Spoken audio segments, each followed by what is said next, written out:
and what that might involve as a picture of how we change and how we are changed. What kind of change is inevitable, and what kind of change is possible in a life? We are the only animals for whom radical change can be an object of desire, and we are traditionally at our most ambivalent about objects of desire. So we do need to wonder here what so-called sexual orientation is assumed to be, or to be like, if conversion can be the treatment of choice.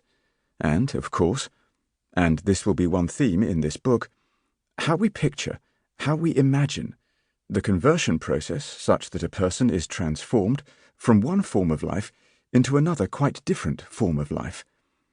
How a set of founding beliefs can be replaced by another, apparently more persuasive or convincing or compelling. It is difficult to know what the word always is, set of beliefs. In the full acknowledgement that it is always the preferred thing that people are converted to. People are only converted from and to the things that apparently matter most to them. Their sexuality here, though once it would have been their religious convictions. These things now blurred and overlapping, flourishing or not in the same hedgerow. Indeed, the idea of conversion raises fundamental questions about what it is for something to change into something else, and for someone to change into somebody else, involving, as it does, the basic assumption that a person must be something recognizable, identifiable, discernible, in order to be so changed. Conversion, then, is never less than serious. Supposedly not real if casual or fleeting, or lightly entered into. We talk of serial monogamists and serial killers, but we don't talk of serial converters.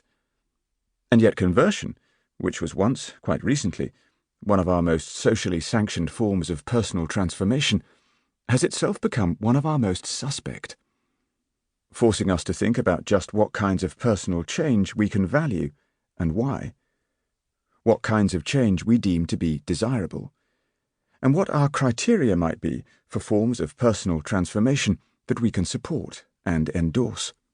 That is, what we are willing to let people do to each other.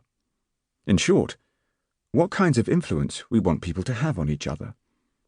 From Hitler's Germany and Stalin's Russia to Maoist training camps and radical Islam, we have had, in the more modern era, apparently horrifying examples of the wish and the will to convert whole nations, to make new men and women.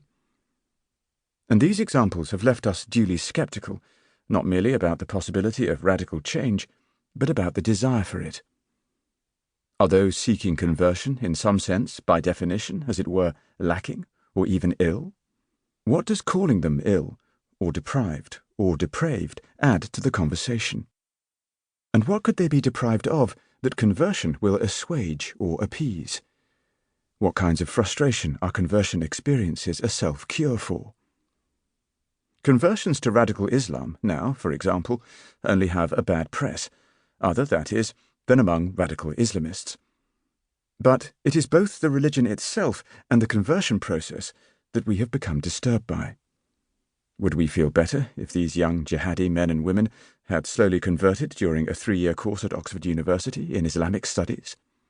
Why would incremental, evolutionary change be preferred to revelation or revolution? Clearly, a lot depends on how people change and are changed, and what kinds of transformation any given culture promotes, and, by the same token, what kinds of transformation it contests and disparages.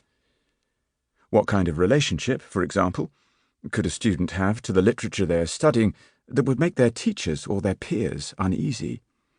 Or, in what sense could you be converted to the multiplicity of voices and texts which both resist and invite interpretation, and that we call literature? You could far more easily be converted to psychoanalysis. So we might wonder, say, in the literature department of a university, that if we don't want students of literature to be converted to the study of literature, whatever that might entail, what kind of experience do we want them to have? If a student of literature ends up wanting to be an academic or a writer, in what sense have they been converted? And in what sense...